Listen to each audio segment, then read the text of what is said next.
Hello guys, उम्मीद है आप लोग खैरियत से होंगे। तो आज हम इस वीडियो में सी प्लस प्लस के ऑपरेटर्स पे बात करेंगे। तो हमारे पास सी प्लस प्लस में यहाँ पे अभी 4 ऑपरेटर लिखे हुए हैं, जिनमें अरिथमेटिक ऑपरेटर, रिलेशनल या कंपैरिजन ऑपरेटर, लॉजिकल ऑपरेटर और असाइनमेंट ऑपरेटर्स हैं। तो यहाँ पे हम इन सबको बारी बारी देखेंगे और उसके बाद फिर हम कंपाइलर में इनको रन करके भी देखेंगे। तो इनको डिस्कस करने से पहले यहाँ पे कुछ चीज़ें हैं, पहले हम वो देख लेते हैं। तो हमारे पास यहाँ पे ऑपरेटर्स में ऑपरेंड और ऑपरेटर आता है। फॉर एग्जांपल हम x प्लस वाई लेते हैं, तो उसमें x और y जो है वो हमारे पास ऑपरेंड होंगे और जो उनके दरमियान कोई भी साइन होगा, फॉर एग्जांपल यहाँ पे अभी हमने प्लस का साइन दिया तो हमारे पास ऑपरेटर होगा। इसके अलावा हमारे पास आते हैं बाइनरी ऑपरेटर और यूनरी ऑपरेटर।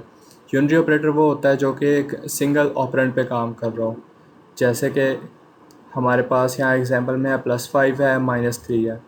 इसके अलावा हमारे पास बाइनरी ऑपरेटर वो होता है जो कि दो ऑपरेंड्स के दरमियान काम करे, जैसे 5+3 हो जाएगा, a+b हो जाएगा। तो ये हमारे पास बाइनरी ऑपरेटर हो गया।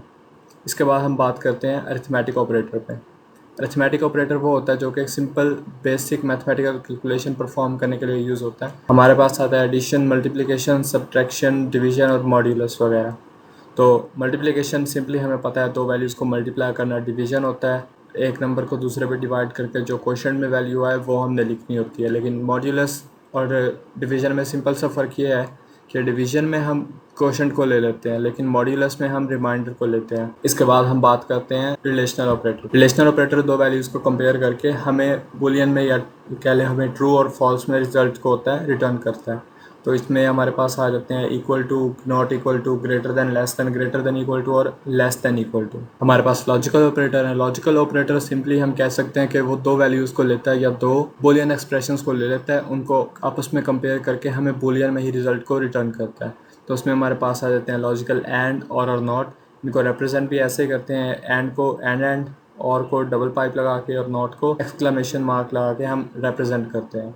अब जैसे कि हम इनका ट्रूथ टेबल देखते हैं, हम यहाँ पे देखें तो हमारे पास जैसे नॉट ऑपरेटर है, नॉट ऑपरेटर को हम कह सकते हैं कि वो सिंपली वैल्यूज़ को इन्वर्ट कर देता है। अगर ट्रू है तो उसको फॉल्स कर देगा, फॉल्स है तो उसको ट्रू कर देगा। यहाँ पे अब एक्स वैल्यू है, उसकी वैल्यू पहले हमारे पास 0 है, उसने नॉट ऑपरेटर लगाया तो वो हमारे पास 1 हो गई है, और 1 हुआ है तो उसको 0 कर दिया। एंड ऑपरेटर सिंपली यूँ कह लें कि दोनों वैल्यूज़ को मल्टीप्लाई करेंगे। जैसे 0 को 0 से किया, 0 आ गई, 0 1 0 1 0 0 और 1 1 1। या फिर हम यूँ कह सकते हैं कि जब भी दोनों में से कोई भी एक वैल्यू फॉल्स होगी तो हमारे पास रिज़ल्ट फॉल्स में आ जाएगा। सिर्फ उसी कंडीशन में हमारे पास रिज़ल्ट ट्रू में आएगा जब दोनों वैल्यूज़ हमारे पास ट्रू में होंगी। और ऑपरेटर में सिंपली ये है कि दोनों में से कोई भी एक ट्रू हो जाएगी तो हमारे पास रिज़ल्ट ट्रू में आ जाएगा। अब हमारे पास है लास्ट असाइनमेंट ऑपरेटर। तो असाइनमेंट ऑपरेटर में हमारे पास सिंपली वैल्यूज़ को असाइन करने के लिए होता है। तो इसमें हमारे पास मुख्तलिफ आते हैं, जैसे कि असाइन वैल्यू किसी भी को भी करनी है, किसी वेरिएबल को भी, तो हमारे पास इक्वल का साइन लगाते हैं। अब एक वैल्यू लेंगे, अब उसको असाइन भी करनी है, उसमें एडिशन भी करनी है, तो हम ऐड एंड असाइन और subtraction and assign, multiplication, division और मॉड्यूलस असाइनमेंट होगी। इसके बाद हम ऑपरेटर्स प्रेसिडेंस का देख लेते हैं। तो हमारे पास सबसे हाईएस्ट प्रेसिडेंस है पैरेंथेसिस की और सबसे लीस्ट प्रेसिडेंस है वो हमारे पास है असाइनमेंट ऑपरेटर की। तो आप टेबल देख लें, जैसे जैसे इनकी प्रेसिडेंस है वैसे वैसे ही कंपाइलर इनको सॉल्व करता है। नॉर्मली हमने मैथ्स में पढ़ा होगा कि बॉडमास रूल लगता है, लेकिन कंपाइलर इस रूल को फॉलो नहीं करता।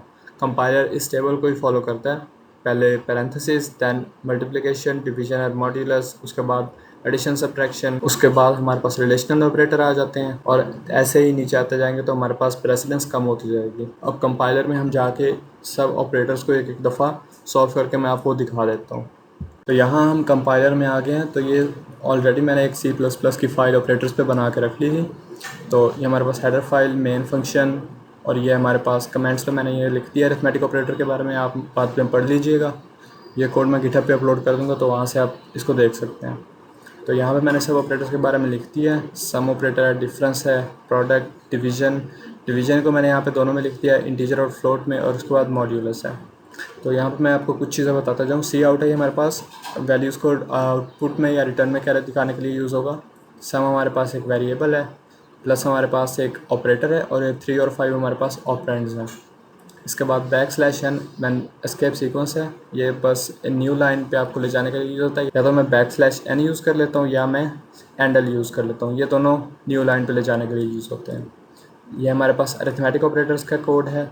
उसके बाद नीचे रिलेशनल ऑपरेटर पर मैंने बना दिया।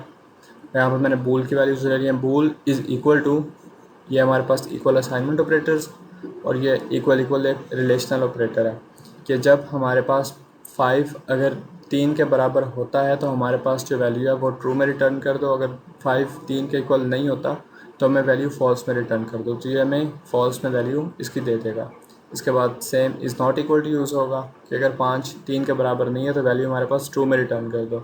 ऐसे ही greater than, less than, greater और इक्वल टू, और लेस दैन और इक्वल टू।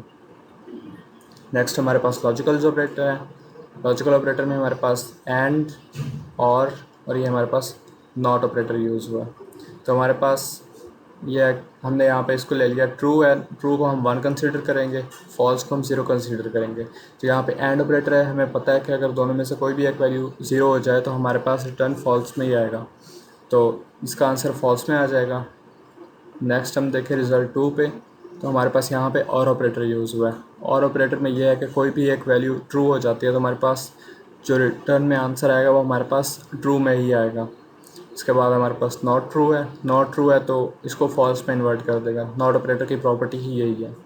नेक्स्ट हमारे पास असाइनमेंट ऑपरेटर है। असाइनमेंट ऑपरेटर में देखें, हमारे पास सबसे पहले हमने एक इंटीजर लिया है x, जिसकी वैल्यू हमने 5 असाइन किया है। ये हमने एक वैल्यू असाइन कर दी है x को 5। हमने यहाँ पे इसको आउटपुट में देख लेंगे। इसके बाद हमने लिख लिया इसको x प्लस इक्वल टू 3। हम या तो लिख सकते हैं x प्लस इक्वल टू 3, या हम लिख सकते हैं x is equal to x plus 3।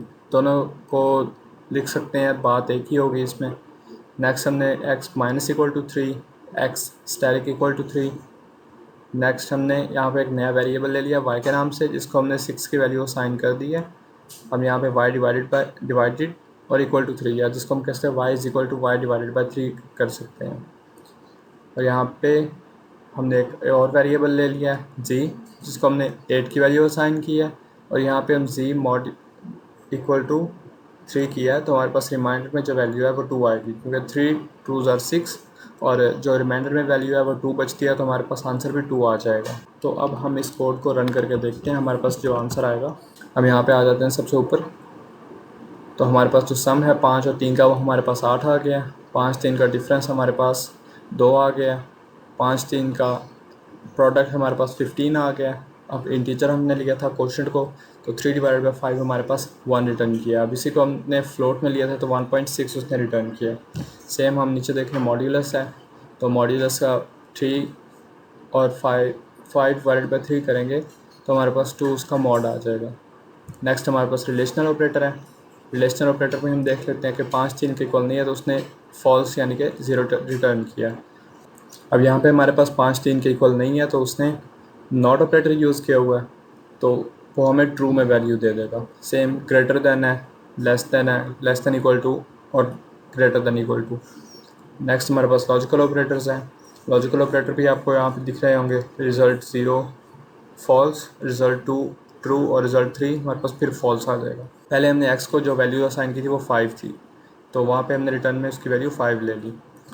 उसके बाद हमने क्या किया कि x की जो ओरिजिनल वैल्यू थी उसमें हमने 3 ऐड कर दिए, तो 3 ऐड करके हमारे पास 8 हो जाएगी वैल्यू। अब 8 में से हमने जब 3 माइनस किया तो हमारे पास 5 आ जाएगा। अब 5 को जब हम 3 से मल्टीप्लाई करेंगे तो हमारे पास वैल्यू 15 में आ जाएगी। हमने नया वेरिएबल ले लिया था 6 को हम 3 पे डिवाइड करें तो हमारे पास 2 आ जाएगी, और 8 को हम 3 पे डिवाइड करें तो मॉड लेके हमारे पास 2 में आंसर रिटर्न कर देगा। उम्मीद है कि वीडियो आपको अच्छी लगी होगी, तो इस वीडियो को लाइक और शेयर कर दीजिएगा और चैनल को सब्सक्राइब ज़रूर कीजिएगा।